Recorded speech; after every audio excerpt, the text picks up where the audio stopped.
If your living room feels unfinished but you can't explain why, it's usually not a style problem, it's a decision problem. Hi, I am Amy and I'm a professional interior designer. Today I'll walk you through 3 diagnostic questions I use to fix almost any living room. We'll use a real-life example from Reddit, a very typical case. It's a nice room, nothing is wrong, and yet it still feels incomplete. The owner asks the question I see all the time. It needs more, but what? Function.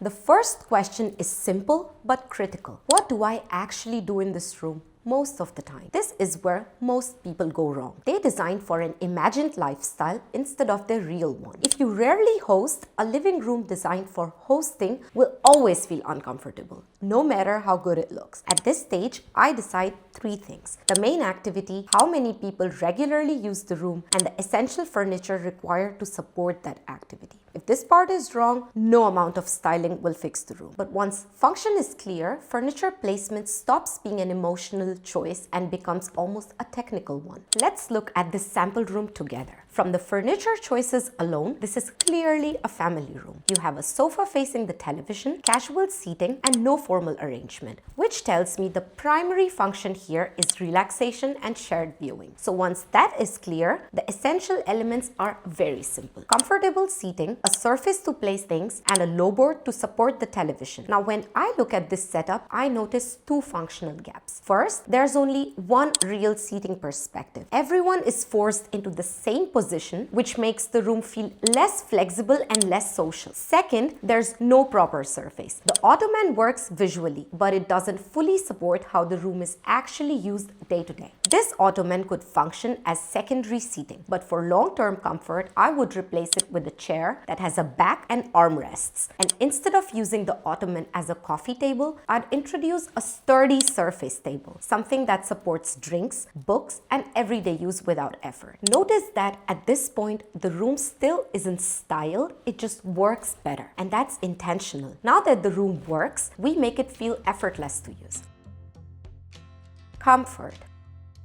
Is this room actually comfortable, or is it only furnished? This layer is not about decoration. It's about how the room works for the human body and the human eye. The goal here is very specific. The room should be comfortable to sit in, easy to move through, and visually calm rather than busy. In practice, I evaluate 3 things in every living room. First, circulation. Can you move through the room easily without constantly navigating around your furniture? Second, ergonomics. Do you have enough surfaces and support to actually live in the space, to put things down, to shift positions, and use the room flexibly? Third, lighting. Do you have multiple light sources and proper window treatments that allow you to control light throughout the day? These elements don't decorate the room, they make it usable. Based on what we just discussed, I'd make 3 main structural adjustments in this room. First, I would add side tables on either side of the sofa. This increases usable surface area and helps balance the proportions of the seating. Second, I would introduce layered lighting. For example, a floor lamp or a pendant lamp on one side and a table lamp on the other. If there's no ceiling light, even a portable lamp on the coffee table would already improve the atmosphere. And third, I would replace the roller shades with floor to ceiling layered curtains. This allows better light control, improves privacy, and adds visual softness to the room.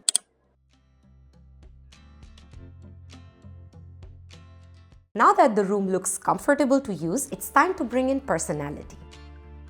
Identity.